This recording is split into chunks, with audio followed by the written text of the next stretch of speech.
শুধুমাত্র মাদ্রাসার ক্ষতি করার জন্য এক শ্রেণীর অসাধু ব্যবসায়ী আর প্রশাসনিক এবং সরকারের সঙ্গে গুরুত্বপূর্ণ কিছু ধান্দাবাজ এবং ইসলাম বিরোধী অপচক্র তারা এটাকে ইচ্ছাকৃতভাবে সাজিয়েছে। আমি এমনি নর্মালি সাধারণত এত কাছাকাছি কোথাও মাহফিল দেই না, বা এটা আমার মেজাজের সাথেও যায় না। সিরেফ কর্তৃপক্ষ অনুরোধ করেছেন যে মাদ্রাসার খাতিরে, যেহেতু মাদ্রাসার বিষয় এবং বেশ প্রাচীন মাদ্রাসা, আমি যতটুকু জানি আমাদের এই ভাইয়েরাও সম্ভবত এই মাদ্রাসায় একসময় পড়েছেন, এখন তারাও তো আলহামদুলিল্লাহ একাধিক মাদ্রাসার সঙ্গে সম্পর্ক রাখেন। তো কর্তৃপক্ষ জানালেন যে মাদ্রাসাটা বেশ প্রাচীন, যদি আপনি আসেন কিছুটা ফায়দা হবে। তো ব্যক্তিগতভাবে আমি সবসময় চেষ্টা করি মাদ্রাসার মাহফিলকে অন্য সব মাহফিলের ওপর প্রাধান্য দিতে। কারণ যারা চুক্তি টুক্তি করে বা বিভিন্ন অন্য ফিকির থাকে তাদের জন্য সবচাইতে সুবিধা হয় যুব সংগঠনের মাহফিলে। ব্যবসায়ীদের মাহফিল, যুবকদের মাহফিল, বাজারের মাহফিল, এগুলোর মধ্যে যেভাবে ইচ্ছা সেভাবে কোপানো যায়, সেভাবে গলা কাটা যায়।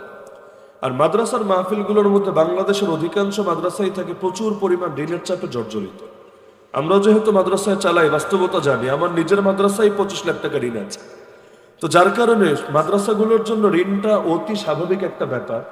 বাংলাদেশে এমন শত শত না হাজার হাজার মাদ্রাসা আছে যাদের বছরের আর্থিক বড় একটা সাপোর্ট উঠে আসে আলহামদুলিল্লাহ এই মাহফিলগুলো থেকে। একসময় কোরবানির চামড়া থেকেও এটা উঠে আসতো, তবে কৃত্রিমভাবে সিন্ডিকেট করে এই কোরবানির খাতটাকে পুরো ধসিয়ে দেওয়া হয়েছে। এখন বাস্তবতা হলো কোরবানির কালেকশন থেকে অধিকাংশ মাদ্রাসা মুখ ফিরিয়ে নিতে বাধ্য হয়েছে, কারণ এতে যেই পরিমাণ কষ্ট যাচ্ছে ওর 1000 ভাগের 1 ভাগ প্রফিটও এখান থেকে বের হয়ে আসছে না।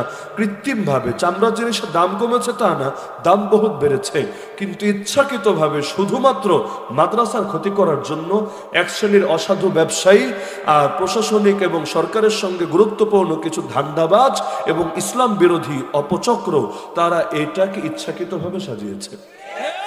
তো এখন মাদ্রাসাগুলোর জন্য বড় দুইটা আয়ের সোর্স আছে আমি যতটুকু জানি। একটা হলো রমাদানুল মুবারকে যাকাতের সোর্স। আলহামদুলিল্লাহ মুসলিম সমাজের মধ্যে রমজান মাসেই মানুষ তুলনামূলকভাবে বেশি জাকাত আদায় করে থাকে।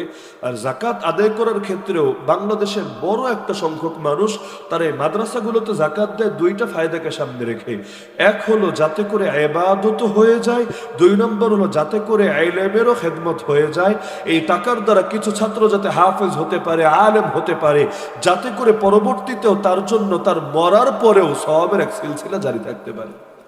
আর বড় একটাই সে রমজানের পাশাপাশি বড় একটা সোর্স হলো এই মাহফিল। আমাদের সিলেটে এমন বহু শত শত মাদ্রাসা আছে যাদের পুরো বছরের ঋণটাই পরিশোধ হয় মাহফিল সামনে রেখে। 20 লাখ, 50 লাখ, 80 লাখ পর্যন্ত। এই সমস্ত এলাকায় মাহফিলে কত কালেকশন হয় আমাদের জানা নাই। সিলেটে এমন এলাকাও আছে, যেমন গতকালও যেখানে মাহফিল করেছি সেখানে যদি হুজুর কালেকশন শুরু করে 5000 বা 10,000 দিয়ে, কে আছেন হাত তোলেন, 10,000 দিবেন, 20,000 দিবেন, 30,000 দিবেন, ওই হুজুরকে দ্বিতীয়বার এলাকায় আর পাও দিতে দিবে না। সবাই হিসাব করবে হুজুরটা আমাদেরকে অপমান করেছে, অসম্মানিত করেছে, শুরুই করেছে 20,000 দিয়ে। ছি, এলাকার মানুষের ব্যাপারে কতই না খারাপ ধারণা রাখে।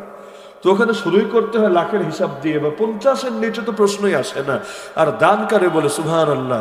প্রথম ডাক দিল, কালকে আমি খেয়াল করলাম যে কে আছেন হাত তুলেন, 50,000 দিবেন। একজন এসে বললো হুজুর আমি 16 লাখ দিব, এর মধ্যে 1 লাখ নগদ দিলাম।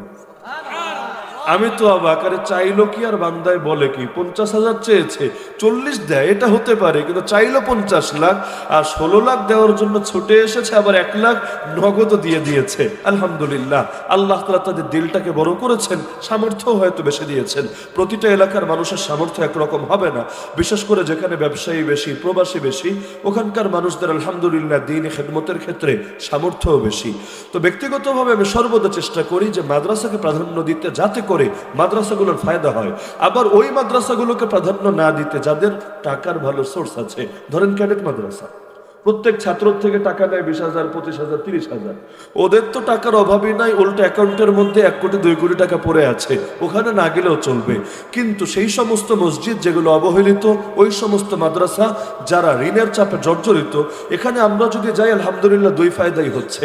1 নম্বর ফায়দা হলো মানুষ দ্বীনের কিছু কথাও শুনলো, মাদ্রাসার সঙ্গে মিল মাহাব্বত হলো। 2 নম্বর ফায়দা হলো এতে মাদ্রাসার জন্য খেদমত হলো। আমার তো এই সামর্থ্য নাই যে আমি গিয়ে সব মাদ্রাসার ঋণ পরিশোধ করে দিয়ে আসবো নিজের পকেট থেকে, কিন্তু আমার উসিলায় যদি আল্লাহ কাজটা সহজ করেন, কিয়ামতের দিন এটা নাজাতের জরিয়া হলেও হতে পারে। তো মূলত এই দৃষ্টিকোণ থেকে এখানে আসা, না হলে এত কাছাকাছি মাহফিল দেওয়া এটা আসলে নীতির সাথে যায় না, বা এটা খুব বেশি উচিত না।